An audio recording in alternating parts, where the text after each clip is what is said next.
नमस्कार, बहुत स्वागत है आपका छत्तीसगढ़ की खबरों में। मैं हूं आपके साथ आकांक्षा श्रीवास्तव। बुलेटिन की शुरुआत करते हैं। खबर रायपुर से है, जहां मुख्यमंत्री विष्णुदेव साय ने कहा कि प्रदेश में सुशासन तिहार के तहत सरकार लगातार अलग अलग जिलों का दौरा कर रही है। उन्होंने बताया कि इस अभियान के दौरान जनता से सीधा संवाद किया जा रहा है और उनकी समस्याओं व सुझाव को गंभीरता से लिया जा रहा है। मुख्यमंत्री ने कहा कि सरकार का उद्देश्य योजनाओं का लाभ अंतिम व्यक्ति तक पहुंचाना और प्रशासन को अधिक जवाबदेह व पारदर्शी बनाना है। वहीं आपको बता दें कि उन्होंने अधिकारियों को जनता की समस्याओं का त्वरित समाधान करने के भी निर्देश दिए हैं। सुशासन तिहार के जरिए सरकार आम लोगों के बीच पहुंचकर भरोसा मजबूत करने में जुटी है।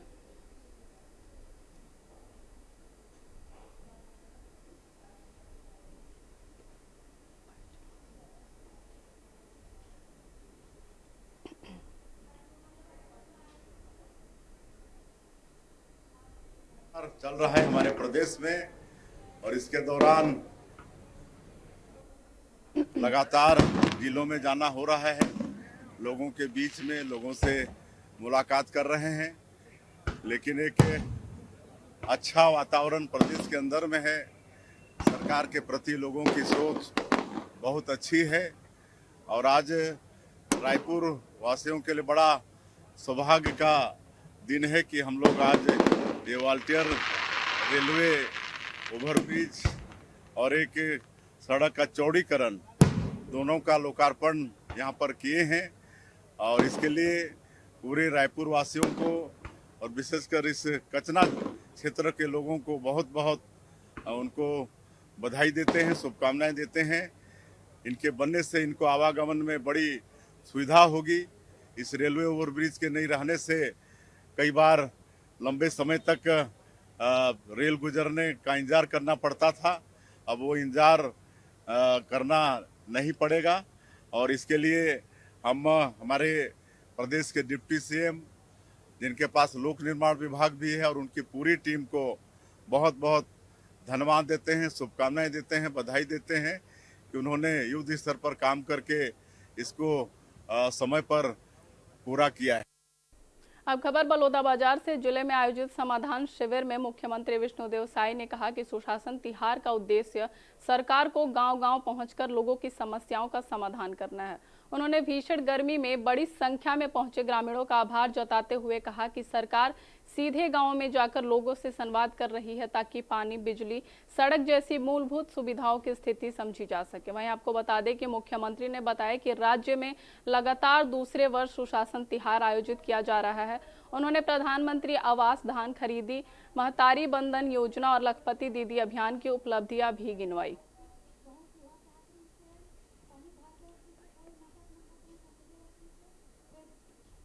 बढ़ते अगली खबर की ओर। खबर रायपुर से है, जहां मुख्यमंत्री विष्णुदेव साय ने कचना रेलवे ओवरब्रिज का लोकार्पण कर इसे जनता को समर्पित किया। मुख्यमंत्री ने कहा कि राज्य सरकार प्रदेश में आधारभूत संरचना के विकास को सर्वोच्च प्राथमिकता दे रही है और यह ओवरब्रिज उसी दिशा में एक बड़ी उपलब्धि है। उन्होंने बताया कि कचना रेलवे फाटक पर लंबे समय से जाम की समस्या बनी हुई थी, जिससे लोगों को भारी परेशानी का सामना करना पड़ता था। अब ओवरब्रिज शुरू होने से नागरिकों को सुगम, सुरक्षित और निर्बाध यातायात सुविधा मिलेगी। वहीं आपको बता दें, मुख्यमंत्री ने आगे कहा कि इससे कचना और आसपास के क्षेत्रों के लोगों को विशेष लाभ होगा। उन्होंने इस परियोजना के लिए केंद्र सरकार और लोक निर्माण विभाग का आभार जताया है।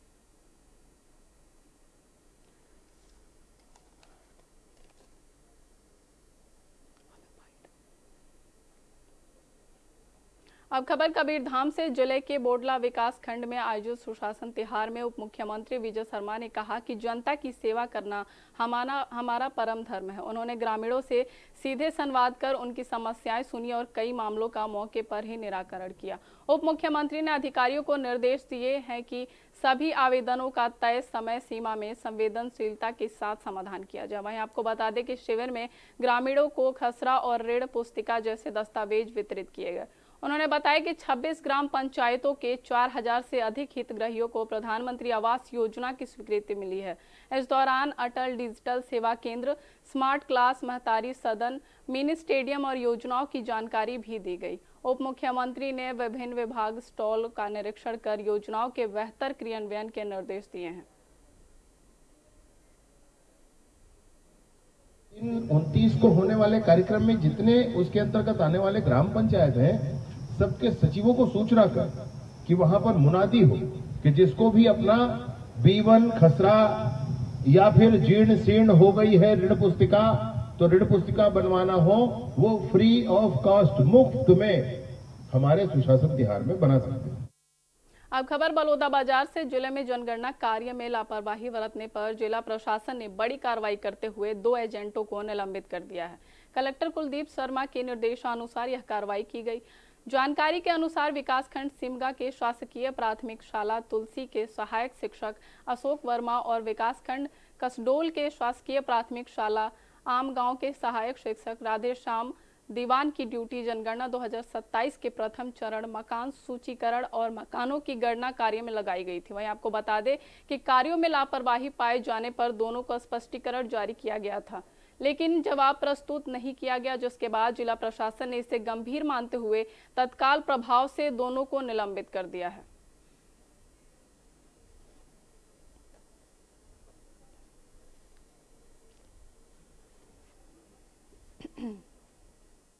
अब खबर जांजगीर चांपा से। जिले में इन दिनों डीजल की भारी किल्लत देखने को मिल रही है। जिले के लगभग सभी पेट्रोल पंपों पर डीजल की कमी के कारण सबसे ज्यादा परेशानी किसानों को उठानी पड़ रही है। वहीं आपको बता दें, खेत जुताई का सीजन होने के बावजूद डीजल नहीं मिलने से ट्रैक्टर और कृषि उपकरण ठप पड़े हैं, जिससे खेती किसानी का काम भी प्रभावित हो रहा है। वहीं डीजल संकट का असर परिवहन व्यवस्था पर भी साफ दिखाई दे रहा है। भारी वाहनों, ट्रकों और बसों के पहिए थमने लगे हैं, जिससे यात्रियों और वाहन चालकों को भारी दिक्कतों का सामना करना पड़ रहा है। वहीं आपको बता दें कि इस पूरे मामले को लेकर स्थानीय विधायक बालेश्वर साहू ने नाराजगी जताई है। उन्होंने प्रशासन से तत्काल व्यवस्था सुधारने और डीजल की आपूर्ति सुनिश्चित करने के साथ ही दोषियों पर सख्त कार्रवाई की मांग भी की है।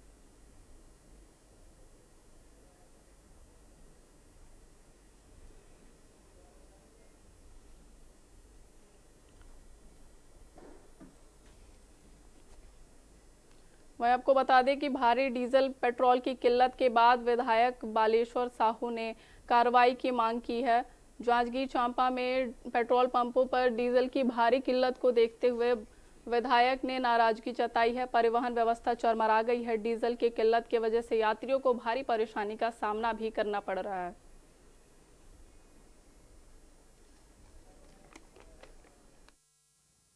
प्रधानमंत्री माननीय नरेंद्र मोदी जी जनता को संबोधन करते हैं। अब बोलते हैं कि सोना नहीं खरीदना है, विदेश यात्रा नहीं करना है, घर में रह के सर्विस करना है, और तेल के जो महंगाई है जो प्रतिदिन एकाएक बढ़ जाता है। अब कहीं ना कहीं हमारे छत्तीसगढ़ जांजगीर चांपा जिला जो है खेती खलिहान का क्षेत्र है। यहाँ के अभी गर्मी के फसल में जो धान की कटाई होना है और हर पेट्रोल पंप में डीजल न मिलना, पेट्रोल न मिलना और महंगाई बढ़ जाना, ब्लैक में पेट्रोल डीजल को पब्लिक खरीद रहे हैं। कोई कार में फंसे हैं, कोई बाइक में फंसे हैं, कोई बस में फंसे हैं, कोई ट्रक में फंसे हैं। कहीं ना कहीं महंगाई के सामना के साथ साथ व्यवस्था के लिए भी शासन प्रशासन संदेह में है, क्योंकि पेट्रोल टंकी में पेट्रोल नहीं है। जनता घर से बाहर निकल रही है इस विश्वास के लिए कि हम एक जगह से दूसरी जगह सुरक्षित पहुंच जाएंगे। अब खबर दांतेवाड़ा से। पुलिस ने 2 साल पुराने कत्ल की गुत्थी सुलझाते हुए एक सनसनीखेज हत्या का खुलासा किया है। आपको बता दें कि पुलिस जांच में सामने आया है कि एक महिला की हत्या उसकी नजदीकी संबंधों से नाराज पति ने साजिश रचकर करवाई थी। आरोप है कि पति ने अपने रिश्तेदार को पैसे देकर महिला की गला दबाकर हत्या करवाई। हत्या के बाद शव को प्लास्टिक की बोरी में भरकर नाले किनारे दफना दिया गया। वहीं आपको बता दें कि मामले की जांच के दौरान पुलिस ने उत्खनन कर महिला का कंकाल बरामद किया। पुलिस ने वैज्ञानिक साक्ष्यों और पूछताछ के आधार पर पूरे मामले का खुलासा करते हुए 2 आरोपियों को गिरफ्तार कर लिया है। दोनों आरोपियों को न्यायिक रिमांड पर जेल भी भेज दिया गया है।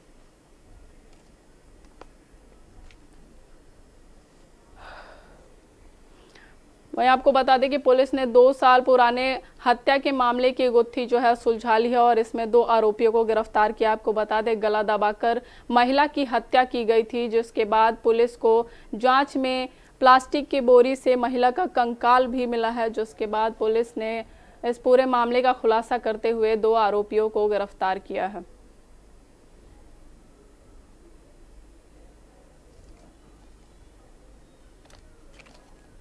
जून 2024 में थाना कोतवाली में रामदेव कश्यप उम्र 22 वर्ष के परिजनों ने रामदेव कश्यप के गुम होने के संबंध में रिपोर्ट लिखाया था, जिसके संबंध में थाना कोतवाली में गुम इंसान क्रमांक 9/24 दर्ज कर पता साजी की जा रही थी।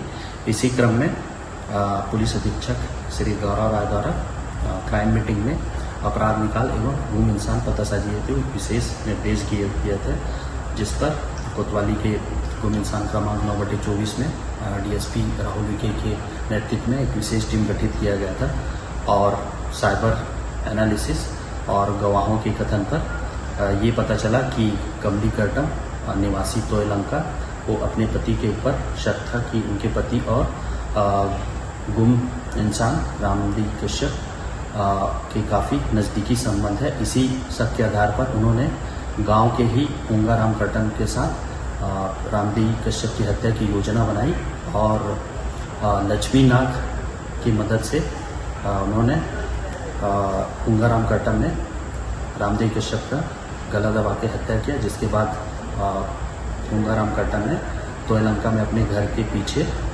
रामदेव कश्यप का शव दफना दिया। इसी क्रम में कल कमली कर्टम के निशानदेही पर दंडाधिकारी की उपस्थिति में शव उत्खनन किया गया, जिसमें कि बोरी में एक नर कंकाल प्राप्त हुआ है। खबरें यूं ही जारी रहेंगी, रुकते हैं एक छोटे से ब्रेक के लिए। ब्रेक के बाद फिर से स्वागत है आप सभी का। बढ़ते हैं खबरों की ओर। दिल्ली के शास्त्री पार्क स्थित फर्नीचर मार्केट में भीषण आग लगने से हड़कंप मच गया। लकड़ी, फोम और फर्नीचर से भरी दर्जनों दुकान में आग तेजी से फैल गई। आपको बता दें कि पूरा इलाका धुएं से भर गया। आग की सूचना पर दमकल विभाग की कई गाड़ियां मौके पर पहुंची और घंटों की मशक्कत के बाद आग पर काबू पाया गया। हालांकि तब तक करोड़ों रुपए का सामान जलकर खाक हो चुका था। इसी दौरान हालत बिगड़ गए और गुस्साई भीड़ ने दमकल की गाड़ियों पर पथराव भी किया। व्यापारियों ने आरोप लगाया कि दमकल की गाड़ियां देर से पहुंची, जिससे आग ने विकराल रूप ले लिया। फिलहाल आग लगने के कारणों की जांच की जा रही है। देखिए इस रिपोर्ट में। दिल्ली के शास्त्री पार्क स्थित फर्नीचर मार्केट में देर रात उस वक्त अफरा तफरी मच गई जब अचानक भीषण आग भड़क उठी। देखते ही देखते आग ने पूरी मार्केट को अपनी चपेट में ले लिया और लकड़ी, फोम, प्लाई और फर्नीचर से भरी दर्जनों दुकानों में आग की लपटें आसमान छूने लगी। प्रत्यक्षदर्शियों के मुताबिक आग इतनी तेज थी कि कई किलोमीटर दूर तक धुएं का गुब्बारा दिखाई दे रहा था। मौके पर पहुंची दमकल विभाग की कई गाड़ियां घंटों तक आग पर काबू पाने की कोशिश करती रही, लेकिन तब तक करोड़ों रुपए का सामान जलकर राख हो चुका था। आग में अपनी दुकान गंवाने वाले व्यापारियों का दर्द साफ छलक रहा था। स्थानीय लोगों का आरोप है कि दमकल की गाड़ियां देर से पहुंची, जिसकी वजह से आग ने विकराल रूप ले लिया। इसी बात को लेकर लोगों का गुस्सा फूट पड़ा। मौके पर हंगामा शुरू हो गया। स्थिति उस समय और तनावपूर्ण हो गई जब गुस्साए लोगों ने दमकल विभाग की गाड़ियों पर पथराव कर दिया। मौके पर मौजूद पुलिस कर्मियों को हालात संभालने के लिए काफी मशक्कत करनी पड़ी। पुलिस ने किसी तरह भीड़ को शांत कराया और राहत कार्य जारी रखा। ये कम से कम 2.5-3 घंटे पहले लगी आग और कोई फायर ब्रिगेड नहीं आई है। 2 फायर ब्रिगेड आई थी, उसमें से एक गाड़ी जो आई है वो भी आधी खाली आई है और उसका भी पाइप फटा हुआ है। 100-200 मीटर से ज्यादा होगी। मतलब कि करोड़ों का नुकसान। हाँ, करोड़ों का नुकसान है। अगर फायर ब्रिगेड टाइम पे आ जाती तो ये मार्केट पूरी जलती थी, बच जाती। अभी तक नहीं आई है। फायर ब्रिगेड के ना आने की वजह से पूरी मार्केट जल गई, करोड़ों का नुकसान हो गया है। भाई 2 गाड़ियां थी जब आग लगी थी और अब यह हालत है कि पूरी मार्केट खत्म हो चुकी। दमकल अधिकारियों के अनुसार दिल्ली अग्निशमन सेवा के नियंत्रण कक्ष को शुक्रवार रात करीब 12 बजे आग लगने की सूचना मिली। रात 1:20 तक करीब 25 दमकल गाड़ियां मौके पर पहुंच चुकी थी और आग बुझाने का काम कर रही थी। बाजार में लगी आग तेजी से दुकानों तक फैल गई, जिससे पूरे इलाके में घना धुआं छा गया। आग से करोड़ों रुपए के नुकसान का अनुमान है, क्योंकि कई फर्नीचर यूनिट और सामान जलकर खाक हो गया है। देखिए 11:57 पे जो है फायर कंट्रोल रूम को आग लगने की सूचना मिली और इनिशियल जो है टर्नआउट वो मैक्सिस का ही किया गया था इसमें, क्योंकि मार्केट इसमें काफ़ी मतलब जो है ज्वलनशील पदार्थ का मार्केट है। तो इसके बाद जो है फायर को जो है मैक्सिस डिक्लेयर किया गया और उसके बाद इसको मीडियम कैटेगरी की घोषित की गई। काफ़ी बड़े एरिया में फैली हुई है, मार्केट भी काफ़ी लंबी चौड़ी है। मुख्यतः जो है लकड़ी के फर्नीचर और प्लाईवुड वगैरह का काम होता है। करीब 25, 26 या 30 के आसपास जो है गाड़ियां हैं। आग कंट्रोल में होगी? आग अभी अंडर कंट्रोल है, इसमें मैसेज दिया जा चुका है। शुरुआती जांच में आग लगने की वजह शॉर्ट सर्किट बताई जा रही है। हालांकि प्रशासन की ओर से अभी आधिकारिक पुष्टि नहीं हुई है। राहत की बात ये रही कि इस हादसे में किसी के हताहत होने की सूचना नहीं है, लेकिन आर्थिक नुकसान बेहद बड़ा बताया जा रहा है। आग के बाद पूरे इलाके में दहशत का माहौल है। आसपास के लोग देर रात तक घरों से बाहर खड़े रहे। प्रशासन ने मामले की जांच शुरू करती हो नुकसान का आकलन किया जा रहा है। इस भीषण हादसे ने एक बार फिर राजधानी की बाजारों में सुरक्षा इंतजामातों पर बड़े सवाल खड़े कर दिए हैं। अब बढ़ते हैं अगले खबर की ओर। राजकोट के एम्स सौराष्ट्र के लोगों के लिए एक बड़ा मेडिकल हब बनकर उभर रहा है। यहाँ एक ही छत के नीचे 22 स्पेशलिस्ट और 6 सुपर स्पेशलिस्ट सेवाओं को साथ गंभीर बीमारियों का मुफ्त इलाज कराया जा रहा है। करीब 200 एकड़ में फैले इस संस्थान की आधारशिला दिसंबर 2020 में रखी गई थी और फरवरी 2024 में सुपर स्पेशलिटी हॉस्पिटल की शुरुआत हुई। तब से एम्स राजकोट आधुनिक तकनीक और विशेषज्ञ डॉक्टरों के साथ किफ़ायती और उन्नत सेवाएं प्रदान कर रहा है, जिससे सौराष्ट्र के मरीजों को बड़ा लाभ मिल रहा है। देखिए इस रिपोर्ट में।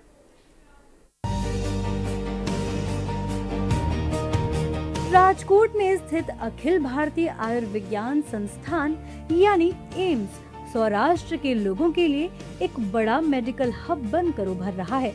यहाँ मरीजों को एक ही छत के नीचे 22 स्पेशलिटी और 6 सुपर स्पेशलिटी मेडिकल सर्विसेज के साथ गंभीर बीमारियों के मुफ्त इलाज की सुविधा मिल रही है। करीब 200 एकड़ में फैले एम्स राजकोट की आधारशिला दिसंबर 2020 में रखी गई थी और फरवरी 2024 में यहाँ सुपर स्पेशलिटी हॉस्पिटल की शुरुआत हुई। तब से एम्स राजकोट मरीजों को अत्याधुनिक और अफोर्डेबल स्वास्थ्य सेवाएं उपलब्ध करा रहा है। मैं यहाँ पे मेरे दांत की ट्रीटमेंट करवाने के लिए आई हूँ। यहाँ का चार्ज सिर्फ 10 रुपये ही है, तो प्राइवेट हॉस्पिटल से ज्यादा कम है और यहाँ का स्टाफ बहुत ही सपोर्टिव है। मतलब बाहर के हॉस्पिटल में जाते हैं तो पैसा बहुत ज्यादा लगता है और पूरा सपोर्ट भी नहीं मिलता है वहाँ पे स्टाफ। डर्मेटोलॉजी में दिखाने आई थी एम्स हॉस्पिटल और एम्स हॉस्पिटल बहुत अच्छी है। यहाँ पे खर्चा भी मिनिमम होता है और आपको कम खर्चे में बेस्ट केयर मिलती है। डॉक्टर्स भी बहुत अच्छे हैं। एम्स हमारे लिए बेस्ट हॉस्पिटल। आंकड़ों के मुताबिक एम्स राजकोट में आज हर महीने करीब 180 क्रिटिकल सर्जरी होती है, जबकि वर्ष 2024 में यहाँ जहाँ 861 ऑपरेशन हुए थे, वहीं 2025 में ये आंकड़ा बढ़कर 1927 तक पहुँच गया।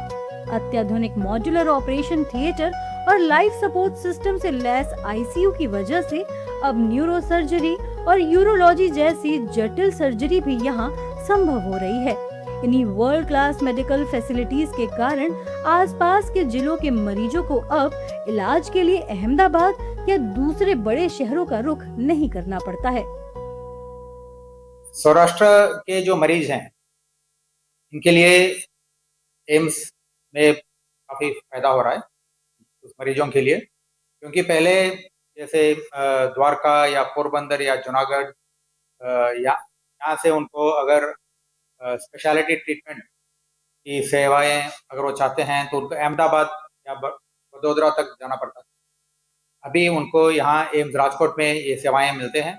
एम्स राजकोट में सीडैक द्वारा विकसित इलेक्ट्रॉनिक मेडिकल रिकॉर्ड सिस्टम लागू होने से मरीजों की पुरानी रिपोर्ट्स और ट्रीटमेंट हिस्ट्री एक क्लिक पर उपलब्ध हो जाती है, जिससे उन्हें फाइलें लेकर भटकना नहीं पड़ता है।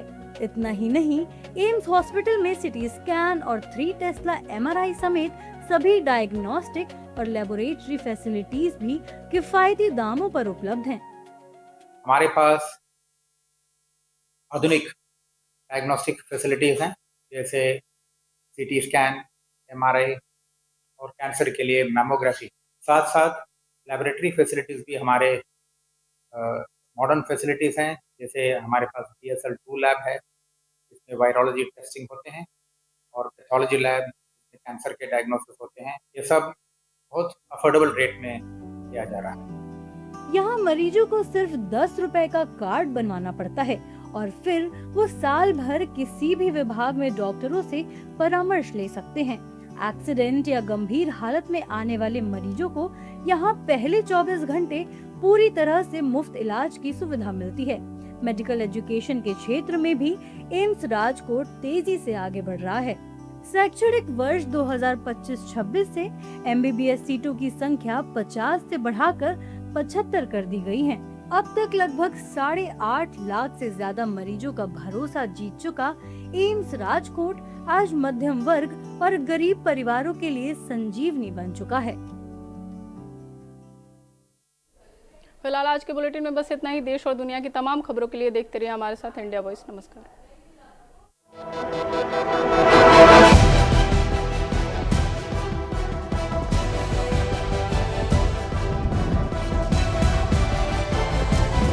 इंडिया वॉइस, आपकी सोच, आपकी आवाज।